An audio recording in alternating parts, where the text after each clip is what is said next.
Bon pain libanais pita fait maison, c'est parti. Comme ingrédients, tu vas prendre levure, farine, de l'eau, huile, sucre et sel. Vous auriez besoin de 330 ml d'eau tiède et dans ça, j'ai pris un peu pour activer la levure. Donc, tu vas prendre un peu d'eau, ajoute ta levure, le sucre, mélange bien, couvre et laisse reposer pour environ 10 minutes. Dans le bol de ton batteur, tu vas ajouter ta farine, ton sel, ton huile et ta levure qui a bien monté. Aussi, ajoute le reste de ton eau tiède. Tu vas maintenant mixer au niveau 2 jusqu'à ce que tu obtiennes une pâte. Et après l'obtention de la pâte, monte au niveau 4 et pétris pour environ 10 minutes. Et comme toujours, il est possible de le faire à la main. Dans ce cas, pétrissez votre pâte pour environ 15 à 20 minutes. Et voici la texture que vous recherchez, une pâte bien lisse et collante.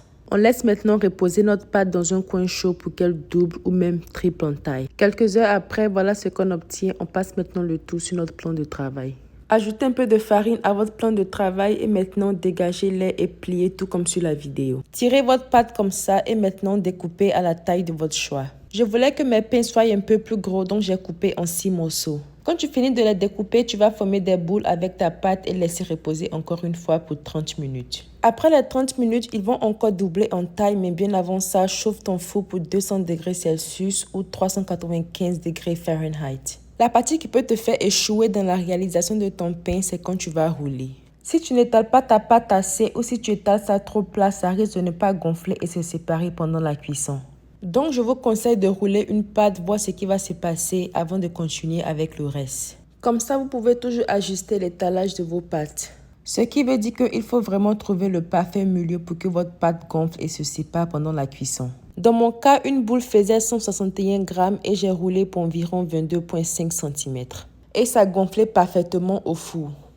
Pour la cuisson, vous allez préchauffer votre plaque à four et déposer votre pâte étalée là-dessus. Dans mon cas, dès que j'ai étalé, dès que j'ai mis ça au four. Commencez la cuisson pour 5 minutes et après les 5 minutes, venez voir ce qui se passe, retournez et quand ça va bien gonfler, retirez.